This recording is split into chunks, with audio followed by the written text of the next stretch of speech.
တ်တူတွေနေထိုင်လာရင်းနဲ့စိတ်ပင်ပန်းစရာတွေကြုံလာရတဲ့အခါတဘာဝတရားကြီးစီမှာခဏလောက်အနားယူလိုက်ပါအပြာရောင်ပင်လေကြီးရေ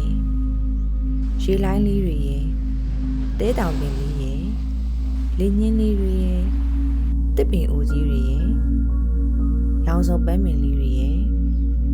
ဒီလိုတိတ်ဆိတ်အေးချမ်းနေတဲ့နေရာလေးကပင်ပန်းနေတဲ့စိတ်ကိုအနားယူဖို့အကောင်းဆုံးနေရာလေးပေါ့2026ကိုပိုကောင်းမွန်တဲ့တစ်တစ်နှစ်ဖြစ်အောင်လှုပ်ဆောင်မှုအတွက်စိတ်ရောကိုယ်ရောအနားယူဖို့မမေ့နဲ့နော်ထပ်ကတော့တစ်ပင်တွေကြားလမ်းလျှောက်ရင်ကမ်းခြေမှာပြေးလာစော်ကစားရင်ရေလိုင်းတန်လေးတွေနားထောင်ရင်းနဲ့ပင်လယ်ပင်စီမှာအပန်းဖြေအနားယူခဲ့လိုက်ပါတယ်တဘာဝရဲ့အေးချမ်းမှုတွေကို